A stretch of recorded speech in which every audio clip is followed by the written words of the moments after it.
നമുക്ക് കണ്ടിരിക്കാം എന്നുള്ള ഒരു ഇതേ ഉള്ളു, അല്ലാതെ വലിയ മെച്ചമൊന്നുമില്ല. വെറുതെ അൺനെസറി ഒരു മാസം ക്രിയേറ്റ് ചെയ്യാൻ നോക്കി സുരേഷ് ഗോപിയുടെ അത് വേണ്ടായിരുന്നു. പാർട്ടി ഓഫീസിൽ പറയാനുള്ളതൊക്കെ സിനിമയിലായിട്ട് പറഞ്ഞിരിക്കുന്നു, അത്രേ ഉള്ളൂ. അതിൻ്റെ ഒരു ആവശ്യമില്ല. ക്ലൈമാക്സിൽ കുറച്ച് ഡയലോഗുകളും കാര്യങ്ങളും സർക്കാരിനെതിരായിട്ട് പറയുന്നുണ്ട്, അത് സർക്കാരിൻ്റെ അടുത്ത് പറയാൻ പറ്റാത്തതുകൊണ്ട് സിനിമ വഴി പറയുന്നു, അത്രേ ഉള്ളൂ. സെക്കൻഡ് ഹാഫാണ് തൊട്ട് പടം പോകണം.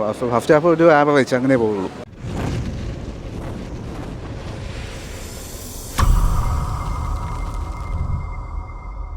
കുഴപ്പമില്ല, വലിയ കാണാനൊരു ഇത്ര ഇതില്ല. സുരേഷ് ഗോപി കൊള്ളാം, എന്നാലും ഒരു കഥയോ എടുക്കുന്നോ ഒന്നുമില്ല അതിനകത്ത്. നമുക്ക് കണ്ടിരിക്കാം എന്നുള്ള ഒരു ഇതേ ഉള്ളു, അല്ലാതെ വലിയ മെച്ചമൊന്നുമില്ല.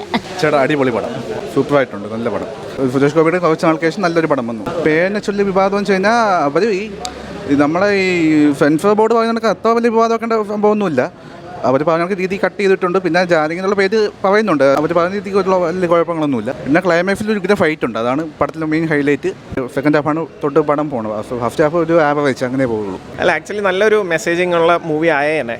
പക്ഷേ അതിൻ്റെ സെക്കൻഡ് ഹാഫിൻ്റെ റൈറ്റിംഗ് ഭയങ്കര വീക്കായി പോയി. Goes all around the place. വെറുതെ അൺനെസറി ഒരു മാസം ക്രിയേറ്റ് ചെയ്യാൻ നോക്കി സുരേഷ് ഗോപിയുടെ അത് വേണ്ടായിരുന്നു. പിന്നെ ഈ പറയുന്ന പോലെ ഒരു വളരെ റെലവൻറ്റ് അതിനെ ആ ഫോക്കസ് പോയിന്റിൽ നിർത്താതെ ചുമ്മാ അവിടെ ഇവിടെയൊക്കെ ഒന്ന് പോയിട്ട് കുറച്ച് കൺഫ്യൂഷൻസ് ക്രിയേറ്റ് ചെയ്തു. ഇല്ലായിരുന്നു it would have been a very good socially relevant movie.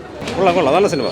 ഒരു ഓപ്പണായിട്ട് പറഞ്ഞാൽ ഞാൻ പല സിനിമയും കമ്പയർ ചെയ്തു, അതുകൊണ്ട് ഞാൻ പറയണില്ല, ഓക്കെയാണ്. പക്ഷേ എനിക്ക് പേഴ്സണലി കുഴപ്പമില്ല രീതിയിലാണ്. കാരണം നമുക്കൊരു ഗും ഫീൽ അല്ലെങ്കിൽ ഒരു ഫീൽ ആണ്, ആ ഫീൽ എനിക്ക് ചെയ്തിട്ടില്ല.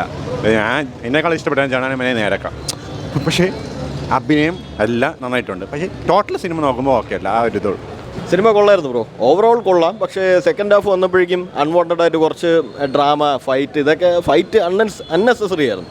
ഇതൊക്കെ ഇൻക്ലൂഡ് ചെയ്ത് എനിക്ക് ഫീൽ ചെയ്തു. അപ്പോൾ അല്ലാതെ കുറച്ചുകൂടെ നല്ല ഫുള്ളി കോ ഡ്രാമയായിട്ട് ചെയ്തിരുന്നെങ്കിൽ കുറച്ചുകൂടെ ബെറ്റർ ആയിരുന്നു. അത് കൊള്ളില്ലെന്നല്ല, നല്ല മൂവിയാണ്. ഇപ്പോൾ article 21 right to live with dignity എന്ന് പറയുന്ന ഒരു സംഭവത്തിനെ നല്ല രീതിക്ക് ഊന്നി പറയുന്ന ഒരു സിനിമയാണ്.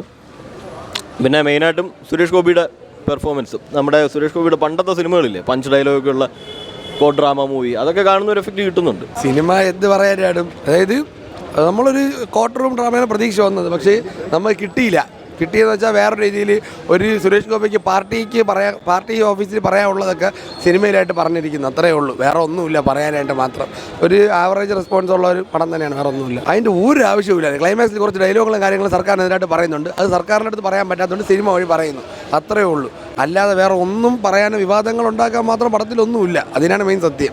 ഫസ്റ്റ് ഹാഫ് ഓക്കെയാണ്, പക്ഷേ സെക്കൻഡ് ഹാഫ് കൊണ്ട് എന്തോ പോലെ ആക്കി കളഞ്ഞ് നമ്മൾ പ്രതീക്ഷിച്ച ഒരു സാധനം പടത്തിൽ കിട്ടിയില്ല. ഒരു ഫയറുണ്ട്, ആ സാധനം ഈ പടത്തിൽ ഇല്ല. പ്രൊമോഷൻ ഈ സെൻസറിൻ്റെ ഇത് വന്നതുകൊണ്ട് മാത്രമാണ് ഈ പ്രൊമോഷൻ കൊടുത്തത്. നീട്ടി കൊണ്ടുപോയി 4 ആളെ അറിയിക്കാൻ വേണ്ടി അവർക്ക് പറ്റും, അതിലവർ വിജയിച്ചിട്ടുണ്ട്. പക്ഷേ സിനിമ എന്നുള്ള രീതിയിൽ ഒരു ആവറേജ് റെസ്പോൺസിലേ പോയുള്ളൂ.